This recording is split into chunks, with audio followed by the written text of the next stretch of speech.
میں یہاں پر آپ کو ایک مثال دینا چاہتا ہوں. وہ مثال بڑی زبردست ہے، توجہ فرمانا.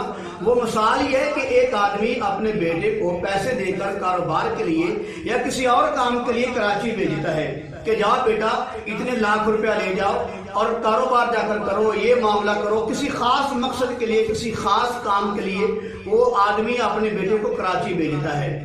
لیکن جب آدمی بیٹے کو کراچی بھیج دیتا ہے 2 یا 3 دن کے بعد فون کرتا ہے کہ بیٹا کاروبار کیسا رہا، جس مقصد کے لیے میں نے آپ کو بھیجا تھا وہ کام کیسا رہا؟ تو بیٹا آگے سے جواب دیتا ہے کہ ابا جی یہاں کا سمندر بڑا پیارا ہے. تو باپ کہتا ہے بیٹا جس کام کے لیے میں نے آپ کو بھیجا ہے وہ کام کیسا ہوا، کیسا رہا؟ اس نے پھر آگے سے کہہ دیا ابا جی یہاں لوگ نہا رہے ہیں، بڑے مزے آ رہے ہیں، میں بھی نہا رہا ہوں سمندر میں. تو بہرحال 2-3 دن کے بعد پھر باپ نے فون کیا کہ بیٹا جس کام کے لیے، جس غرض اور مقصد کے لیے میں نے آپ کو بھیجا تھا بتاؤ وہ کام کیسا رہا؟ اور بیٹا پھر آگے سے کہتا ہے کہ ابا جی یہاں کی جو پارکیں بڑی پیاری ہیں، یہاں کی گاڑیاں بڑی پیاری ہیں، جہاں کے جھولے بڑے پیارے ہیں، لوگوں کے آن جانے کا معاملہ بڑا زبردست ہے، لوگ نہاتے ہیں، سمندر بڑا پیارا ہے. تو وہ باپ کہنے لگا کہ جس مقصد کے لیے میں نے آپ کو بھیجا ہے وہ مقصد تو بتاؤ. تو کیا خیال ہے جب 2-3 مرتبہ باپ نے فون کیا اور بیٹے نے آگے سے کبھی کہہ دیا سمندر بڑا پیارا ہے، کبھی کہہ دیا جھولے بڑے اچھے ہیں، کبھی کہہ دیا سڑکیں بڑی اچھی ہیں، کبھی کہہ دیا لوگ بڑے پیارے ہیں، کبھی کچھ کہہ دیا، کبھی کچھ کہہ دیا. اب بتاؤ جو باپ ہے اس کو غصہ آئے گا کہ نہیں آئے گا؟ کتنا غصہ آئے گا کہ جس مقصد کے لیے، جس کام کے لیے، جس غرض کے لیے میں نے آپ کو بھیجا ہے وہ تو بتا نہیں رہا اور مجھے آگے سے اگلی پچھلی باتیں کر رہا ہے. اور پھر وہ غصے کو جذب کیا باپ نے. پھر ہفتے 2 کے بعد فون کیا بیٹا بتاؤ جو جس کام کے لیے میں نے آپ کو بھیجا تھا، جس مقصد کے لیے آپ کو بھیجا تھا وہ مقصد کیسا رہا؟ پھر آگے سے وہ بیٹا کہتا ہے ابا جی یہاں کا موسم بڑا پیارا ہے، بڑی پیاری بارش ہوتی ہے، دوست آپ بڑے اچھے لوگ ہیں. تو بتاؤ باپ کے دل پہ کیا گزرے گی؟ وہ کہے گا کہ احمق، بے وقوف، پاگل اور ڈنگر کہیں گے کہ میں نے آپ کو جس مقصد کے لیے بھیجا ہے وہ مجھے بتاؤ. میں نے لاکھوں روپے لگا کر آپ کو بھیجا ہے، لاکھوں روپے دے کر بھیجا ہے، بتاؤ جس مقصد کے لیے بھیجا ہے وہ کام ہوا کہ نہیں ہوا؟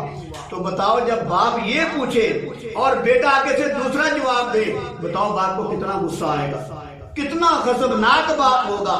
ہو سکتا ہے کہ جب وہ بچہ گھر میں آئے باپ اس کو پھینٹی لگائے یا گھر میں داخل نہ ہونے دے یا اس کو خوب اس کی پٹائی کرے. کیوں؟ کہ جس مقصد کے لیے میں نے آپ کو بھیجا تھا وہ مقصد تو مجھے بتاتا ہی نہیں ہے. اور آگے کہتا ہے گاڑیاں بڑی اچھی ہیں، سمندر بڑا اچھا ہے. تو میرے عزیز بھائی جیسے وہ لڑکا جس کو بھیجا ہے باپ نے ایک مقصد دے کر، ایک مشن دے کر، جب وہ مشن کی بات نہیں کرتا، مقصد کی بات نہیں کرتا، اگلی پچھلی باتیں کرتا ہے تو باپ کو کتنا غصہ آئے گا. تو ایسے ہی میرے پیارے عزیز بھائیوں مجھے اور آپ کو اللہ نے ایک مقصد دے کر بھیجا ہے، ایک مشن دے کر بھیجا ہے، ایک خاص پروگرام دے کر بھیجا ہے. فضول نہیں اللہ نے مجھے اور آپ کو بھیجا. اور جب اللہ نے کل قیامت کو مجھے اور آپ کو میرے پیارے عزیز بھائیوں پوچھ لیا کیا میرے بندے بتا دنیا کے اندر میں نے آپ کو ایک خاص مقصد دے کر بھیجا تھا، خاص مشن کے لیے بھیجا تھا، خاص پروگرام کے لیے بھیجا تھا، بتا جس کام کے لیے میں نے آپ کو بھیجا تھا اس کام کے بارے میں آپ نے کیا کیا؟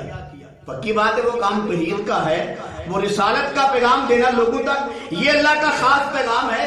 جب اللہ پوچھے گا تو بندہ آگے سے کہے گا لوگ بڑے اچھے تھے، وہاں اتنے مذہب تھے، وہاں اتنے مسلک تھے، وہاں اتنے امام تھے. ایسے آدمی آگے باتیں کرے، بتاؤ اللہ کے کو کتنا غصہ آئے گا. بتاؤ جب انسان لاجواب ہو جائے گا تو اللہ کو کیا جواب دے گا. جب وہ بچہ جو کراچی میں گیا تھا جب وہ واپس آیا تو باپ نے اس کی پٹائی کی کہ میں نے جس مقصد کے لیے بھیجا تھا وہ تو بات نہیں کرتا تھا. تو پھر اللہ تعالیٰ بھی اپنے فرشتوں سے اس کی پٹائی کروائے گا کہ جو مقصد کا کام جو ہے، جو مطلب کا کام جس مقصد کے لیے مجھے اور آپ کو اللہ نے بھیجا ہے اگر ہم پورا کر کے نہ گئے تو بتاؤ اللہ نے جب پوچھ لیا تو ہم نے الٹی سیدھی باتیں کی، پھر بتاؤ کیا اللہ تعالیٰ کو غصہ نہیں آئے گا؟ پھر اللہ حکم دے گا فرشتوں کو اس کو پکڑ لو اور اس کو جہنم میں داخل کر دو، اس کی پٹائی کرو. تو میرے عزیز بھائی دنیا کے معاملے کے اندر اگر ہم اونچ نیچ کریں ہمیں ڈر ہوتا ہے ہمارا بڑا بھائی غصے ہوگا، ہمارا باپ غصے ہوگا، ماں باپ غصے ہوں گے. تو لہذا میرے عزیز بھائی، جس اللہ نے مجھے اور آپ کو اتنے خاص مقصد کے لیے اتنا خاص مشن دے کر بھیجا ہے، وہ مشن کیا ہے؟ نبیوں والا کام ہے۔ اس سے بڑھ کر مشن کیا ہو سکتا ہے؟ آج کسی آدمی کو وزارت مل جائے تو وزیر داخلہ بن جائے، وزیر خارجہ بن جائے، کسی قسم کا اس کو عہدہ مل جائے تو وہ کہتا ہے مجھے بڑے خاص مشن مل گیا۔ کیا اس مشن میں وہ کوتاہی کرتا ہے؟ نہیں کرتا، بڑی خوشی کا معاملہ کرتا ہے۔ لیکن یہ جو کام ہے مجھے اور آپ کو اللہ نے دے کر بھیجا ہے، نبیوں والا کام، بتاؤ یہ ساری دنیا کے عہدے ایک طرف ہو جائیں، اس نبیوں والے کام کا رائی کے دانے کے برابر بھی کوئی مقابلہ نہیں کر سکتا۔ تو میرے عزیز بھائی، آؤ پھر ہم اس مشن کے لیے، اس مقصد کے لیے تیار ہوں اور وہ مقصد اپنائیں، دن رات اللہ رسول کے نام کے لوگوں کو دعوت دیں، لوگوں کو بلائیں، تاکہ کل قیامت کو اللہ کے سامنے ہمیں رسوائی نہ اٹھانی پڑے۔